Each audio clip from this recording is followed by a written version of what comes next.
जब बेटियां यहाँ पर बैठी हैं उनके समर्थन में पूरा देश आ रहा है और कुछ लोग उसी धरने के सामने हिंदू राष्ट्र की मांग करने आ रहे हैं। हमारा देश में देखिए बहुसंख्यक आबादी हिंदुओं की है, क्या फर्क पड़ जाएगा अगर हमारे प्रधानमंत्री बोल देंगे हिंदू हिंदू हिंदू हिंदू से हिंदू राष्ट्र, लेकिन हमारा फर्क नहीं पड़ेगा, कोई फर्क नहीं पड़ेगा। बनने दीजिए हिंदू राष्ट्र, बनेगा ही नहीं ना। उनके कहने से कुछ फर्क नहीं पड़ेगा, क्योंकि हमारा संविधान कहता है कि इस देश के अंदर रहने वाला हर जाति धर्म का नागरिक समान है, चाहे वो हिंदू है, चाहे वो मुस्लिम है, चाहे सिख है, ईसाई है, सबके समान अधिकार हैं। नमस्कार, आप देख रहे थे जनता लाइव, मैं हूँ आपके साथ रवीना।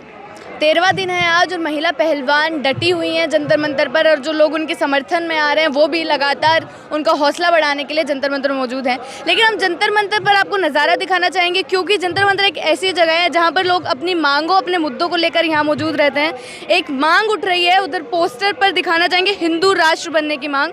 साफ साफ वहाँ पर लिखा हुआ है कि हिंदू राष्ट्र की वो लोग मांग कर रहे हैं। उनका कहना है कि 15 अगस्त को पीएम मोदी को भारत को हिंदू राष्ट्र घोषित करना दिया जाना चाहिए। मैम, सबसे पहला सवाल कि ये मांग लेकर इस समय पर यहाँ आना, जब पहलवान यहाँ पर धरना दे रहे हैं, सारी चीज़ें उनके साथ चल रही हैं, पुलिस के साथ हाथापाई हो जाती है, क्या लग रहा है कितना सही है? देखिए, बहुत ही गलत है। आज के टाइम में ये लोग जिस तरीके की एक लोगों का ध्यान डाइवर्ट करने की एक इनकी साजिश है और कुछ भी नहीं है, क्योंकि भारतीय जनता पार्टी और ये जो लोग यहाँ पर बैठे हुए हैं ये उन्हीं के ही लोग हैं। भारतीय जनता पार्टी, आरएसएस और बजरंग दल जैसे जो संगठन हैं, जो कि सिर्फ और सिर्फ जिनकी राजनीति जनता की धार्मिक रूप से जो ध्रुवीकरण है समाज के अंदर, भारतीय समाज में, वो जो ध्रुवीकरण है, सांप्रदायिक ध्रुवीकरण, धार्मिक ध्रुवीकरण की तरफ ये लोग समाज को लेकर जाना चाहते हैं, क्योंकि इसी पर ही उनकी राजनीति टिकी हुई है।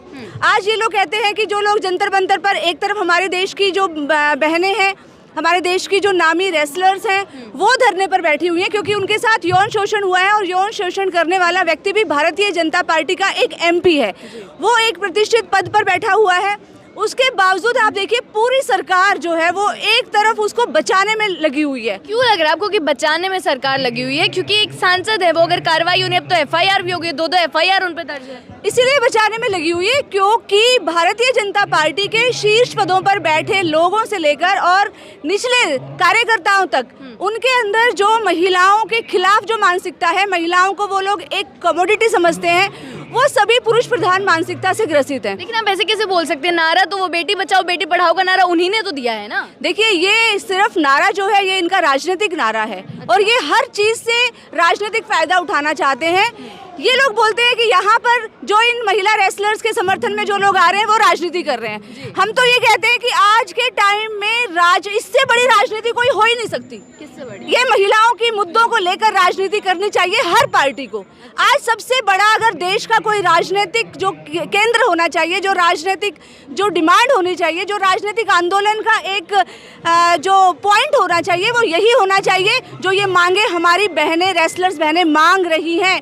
सारी पार्टियों को इकट्ठा होना चाहिए, सारे देश के छात्र, नौजवानों, महिलाओं को, सबको इकट्ठा होकर और ये मांग करनी चाहिए कि जब तक इस देश की बेटियां सुरक्षित नहीं होंगी तब तक ये आंदोलन जारी रहेगा। जब तक ब्रजभूषण शरण जैसे लोग सत्ता पे बैठे रहेंगे तब तक हम इसी पर राजनीति करते रहेंगे। और दूसरी बात, राजनीति करना सही है क्या फिर इस मंच पर राजनीति? बिल्कुल सही है, क्योंकि जब मोदी जी अपना इलेक्शन कैंपेन चला रहे थे 2014 से पहले, तो उन्होंने भारत देश के हर गली गली, नुक्कड़ नुक्कड़ पर, बस, ट्रक, मेट्रो, ट्रेन, हर जगह पर उन्होंने नारा लगा दिया था कि बहुत हुआ महिलाओं पर वार, अब की बार मोदी सरकार।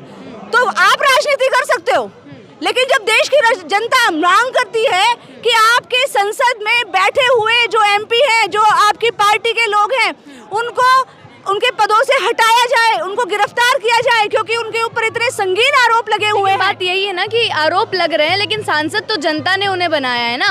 WFI से इस्तीफा देने के लिए वो तैयार है। सांसद जनता, अब भी तो जनता ही बोल रही है। हम कौन है भाई? हम कौन है? इस देश की जनता है ना। हम भी तो यही बोल रहे हैं, भाई आप इस्तीफा दे दो, आप उस पद के लायक नहीं हो। 6 बार के सांसद। जब आप इस 6 बार के हो चाहे कितने ही बार के हो, जब एक व्यक्ति इतने संगीन अपराध का आरोपी हो जाता है तो उसको तो नैतिक रूप से इस्तीफा दे देना चाहिए। लेकिन आज नीति, नैतिकता, संस्कृति जो है वो बिल्कुल खत्म हो चुकी है।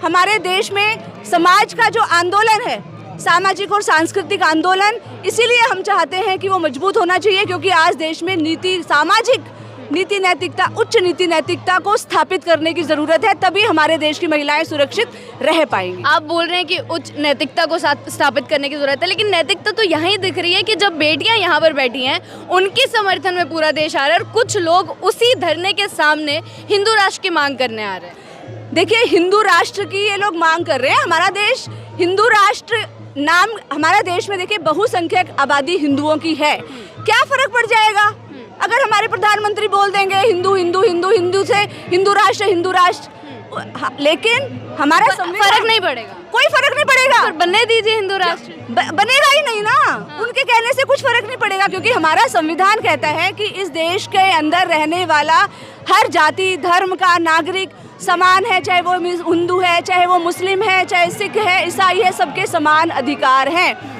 और दूसरी बात ये कहते हैं हिंदू राष्ट्र। मैं आरएसएस के जो चीफ हैं मोहन भागवत जी, उनको भी मैंने सुना, उन्होंने कहा हमें वेदों से सीख लेनी चाहिए। तो भाई, वेदों में जो गार्गी, मैत्री जैसी जो महिलाएं हैं, उन महिलाओं से सीख ले रहे हो आप कुछ? वो जो हमारे जो देश में जिन्होंने वेद लिखे हैं, जिन्होंने वेदों का रचना की है, उन्होंने मैत्री जैसी महिलाओं को, गार्गी जैसी महिलाओं को वेदों में सम्मान दिया। आप कितना सम्मान दे रहे हो?